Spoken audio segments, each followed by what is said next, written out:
Bismillahirrahmanirrahim. I welcome everybody over here with Islamic greetings. Assalamu alaikum wa rahmatullahi wa barakatuhu. May peace and blessings of Allah subhanahu wa ta'ala be all on of us. शुरू करने से पहले जैसे अल्हम्दुलिल्लाह Rubina ma'am ने बहुत अच्छा एक इंसाइट दिया कि what is actually morality, what morality is freedom के बारे में. अब एज अ साइकोलॉजिक पर्सपेक्टिव मैं आपको इसके ऊपर थोड़ी सी गाइडलाइन दूंगी. जिस फ्रीडम की आज हम बात कर रहे हैं या जो फ्रीडम आज सोसाइटी में प्रिवेल कर रहा है वो असल में गुलामी है, वो आज़ादी नहीं है. फ्रीडम के नाम पे हम गुलाम बन चुके हैं. Misuse of freedom, that is what is happening today. हम फ्रीडम फ्रीडम तो वर्ड यूज़ करते हैं कि हम फ्रीडम, हम फ्री है, but we are actually not free.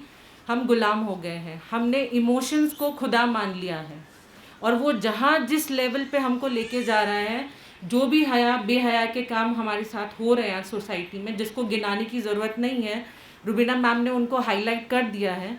तो उस हाईलाइट को हमको देखना है कि what is the cause, what is the root cause behind this. जब तक हम उसको समझेंगे नहीं, हम उसके सोल्यूशन पे पहुँचेंगे नहीं. अभी एक जो खेल खेला जा रहा है इंसानियत के साथ में, दैट इज़ ये पूरा बायोकेमिकल गेम है जो अपने साथ हमारे साथ में खेला जा रहा है.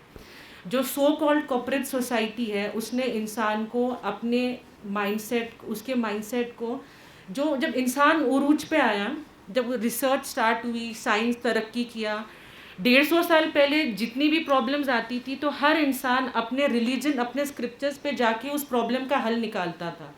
बट एक science I that is called science of psychology, जिसने इंसान के दिमाग को खोल के उसकी पर्सनालिटी क्या है, वो क्यों ऐसा करता है, वो क्यों खुश है, वो क्यों उदास है, किसी के लिए कोई चीज़ अच्छी है, किसी के लिए कोई चीज़ बुरी है, तो ऐसा क्यों हो रहा है. तो उस चीज़ की रिसर्च हुई.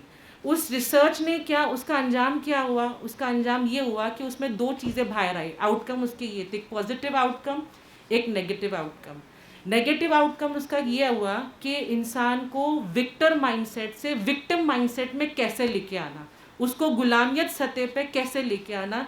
ये एक कॉर्पोरेट वर्ल्ड ने ये एक साजिश चली. जैसे कि आज हम देख रहे हैं कि 21 सेंचुरी ने इंसान को बहुत सारी तरक्की दी, बट इसके साइड इफ़ेक्ट्स भी आज हमारे सामने दिख रहे हैं कि हम उसके साथ जूझ रहे हैं.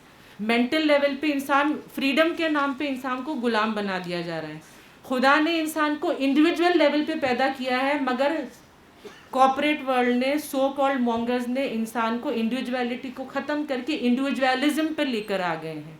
अपनी सोच, अपनी मर्ज़ी, मेरी आज़ादी. हालांकि वो हमारा मकसद ज़िंदगी नहीं था. आज इंसान इतने लेवल पर तरक्की कर चुका है कि वो मार्स पर जाने की तैयारी कर रहा है.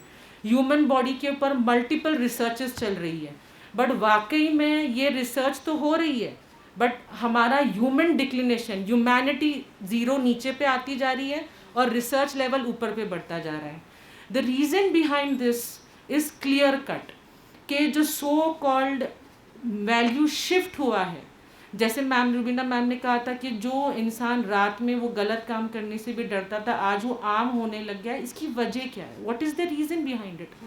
इसके पीछे रीज़न ये है कि हमने अपनी वैल्यू सिस्टम को खो दिया. हमारा वैल्यू, हमारी अहमियत जो हम ज़िंदगी में जिस चीज़ को देते थे, वो वैल्यू सिस्टम हमारा शिफ्ट हो चुका है.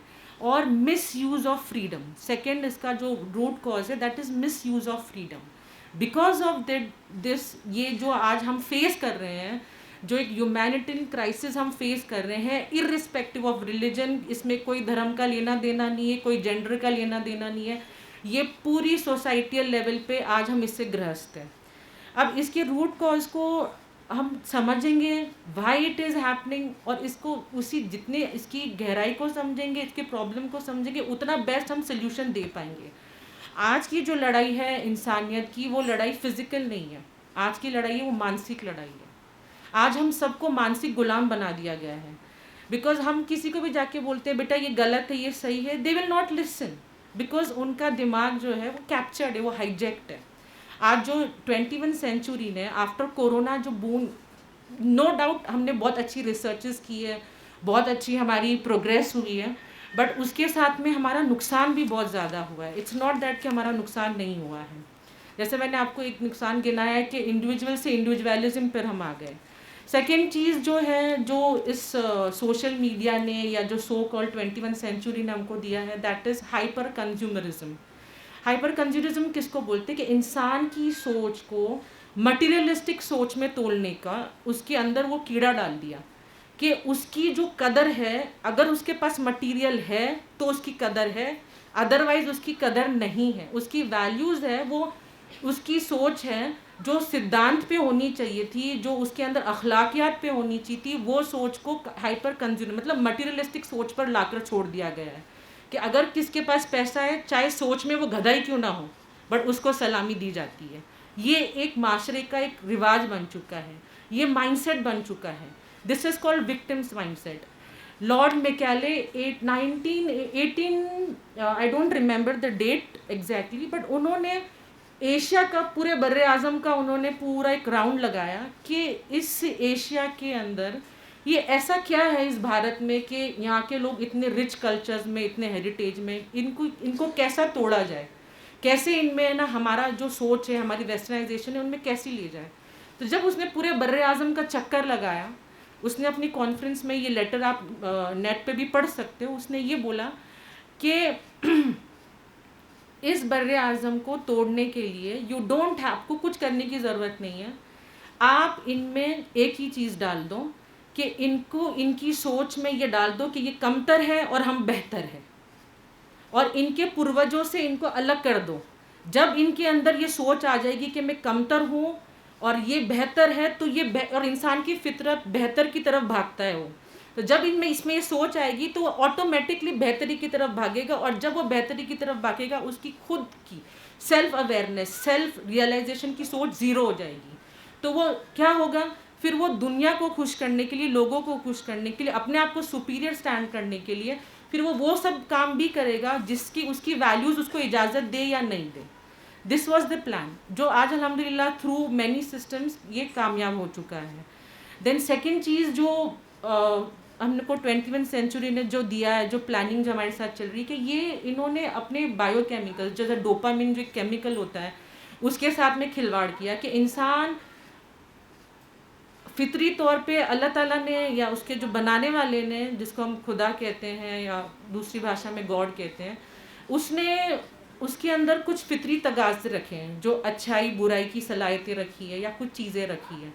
तो जब साइकोलॉजी की डिस्कवरी हुई तो उसने क्या सोचा कि इस चीज़ को क्यों ना हम हमारे एडवांटेज के लिए यूज़ किया जाए। तो जैसे सोशल मीडिया प्लेटफॉर्म बना तो सही, नेटवर्क्स, आज 21 सेंचुरी ने नेटवर्क ज़रूर हमको दिया है, मगर हमारी रिलेशनशिप में डिक्लिनेशन आ गया है। किसी भी नेटवर्क का प्री रिक्विजिट क्या होता है कि उसके लिए डिस्टेंस की ज़रूरत होती है, और रिलेशनशिप को मेंटेन करने के लिए प्रेजेंस की ज़रूरत होती है, हाजिर होने की ज़रूरत होती है। आज एक सोसाइटी को, एक नेशन को, एक कौम को, एक कंट्री को बनाने के लिए एक बेसिक ढांचा जो होता है, एक बेसिक ईट जो होती है उस सोसाइटी की, that is a family unit, एक परिवार। जब एक परिवार मॉरल रूप से, फिजिकल रूप से, मेंटल रूप से स्ट्रॉन्ग होता है, तभी जाके एक सोसाइटी रूप में आती है, कम्युनिटी आती है, देन वो देश बनता है। आज इस इमोरलिटी ने और सो कॉल्ड फ्रीडम जो है, जो एक वेस्ट पोर्ट्रे कर रहा है हमारे सामने, इसने हमारी इस मूल जड़ को, एक फैमिली यूनिट को, सिस्टम को डिस्ट्रॉय करने की पूरी शुरुआत हो चुकी है। आज ये इसकी बहुत सारे कारण हैं, बहुत सारा वक्त की कमी की वजह से मैं उसका कोई डिटेल में एलॉबरेट नहीं कर पा रही हूँ, बट ये जो सारा गेम है ये मेंटल गेम है। ये विक्टिम माइंडसेट में लाके इंसान की सेल्फ इस्टीम को ख़त्म कर दिया जाता है और उसको बता दिया जाता है कि तुम कुछ नहीं हो, तुमको जो समाज कह रहा है, जो करंट ट्रेंड है, तुमको उसके साथ चलना है। आज इंसान की सोच, जैसे हम कपड़े बदलते हैं वैसे बदलने लग गई है, ट्रेंड सिस्टम उस तरीके से चल रहा है, जिसको रोकना बहुत ज़रूरी है। कम्युनिटी लाइफ डेंजर में आ गई है कि हम किस कम्युनिटी से बिलोंग करते हैं, हमारी क्या वैल्यूज़ है, ये सब ज़ीरो होती जा रही है, डिक्लिनेशन फेज़ में आती जा रही है। डिस्ट्रैक्शन, ये मैं इस दौर को एक कंफ्यूज एंड डिस्ट्रैक्टेड दौर कहूँगी, रादर देन एक उर्गुज वाले दौर को, क्योंकि इसमें जितना इंसानियत ने फेस किया है उतना किसी दौर में इंसानियत ने नहीं फेस किया, बावजूद इतनी रिसर्चेस के। आज हमको मैं इस टॉपिक को समेटने से पहले एक 5 मिनट का इंट्रोस्पेक्ट जो हमको करना है, आज अपने अंदर एक झांक कर देखना है कि क्या हमारे रिलेशनशिप जो फ्रीडम के नाम पे जो हमको बताया जा रहा है या हमको बोला जा रहा है कि आप you are free, actually you are not. Allah ताला ने इंसान को, या the creator, he doesn't produce junk. Allah ताला जंक नहीं बनाता, okay? He doesn't produce junk, he has purpose. जब उसने खुदा ने बनाया है तो वो पर्पस से बनाया। जब अल्लाह ताला ने आपको ह्यूमन माइंड को 3 लेवल के ब्रेन्स दी, माइंड दिए हैं। एक जो होता है उसको बोलते हैं रेप्टिलियन ब्रेन, जिसमें हम सोचते हैं, खाते हैं, पीते हैं, सांस लेते हैं। एक होता है लिम्बिक सिस्टम, एनिमलिस्टिक ब्रेन, जिसका मतलब होता है कि जो हमारी इमोशंस उससे जुड़े होते हैं। और ये जो सामने का सिस्टम है, ये जो यहाँ पे अल्लाह ने दिया है, that is called pre frontal cortex, जिसको अल्लाह ताला ने सोचने की, अकल रखने की, सही और गलत में तमीज़ रखने की फ़र्क यहाँ पे दी है। अब ये क्या होता है, जब बच्चा या जो टीनेजर्स या जो भी है, जो सोशल मीडिया से कांस्टेंट इंटरैक्शन में रहता है, वो रील्स स्क्रॉल करता है।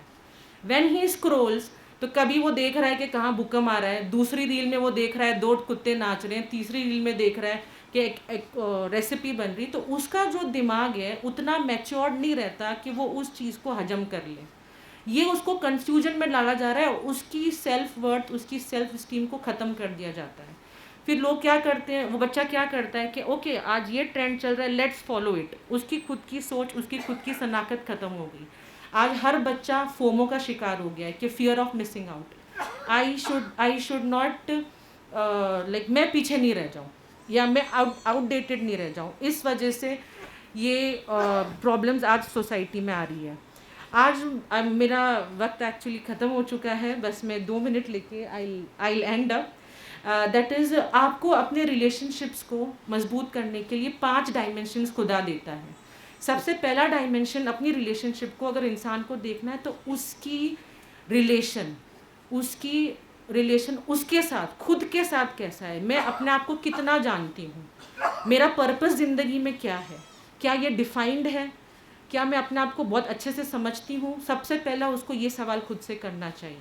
दूसरा, मेरा रिलेशन, मेरा रिश्ता मेरे परिवार के साथ कैसा है, क्या वो उस लेवल पे है जिस तरीके से एक खुदा का क्राइटेरिया सेट किया हुआ है, क्या मैं सबके हक अदा कर रही हूँ या नहीं कर रही हूँ।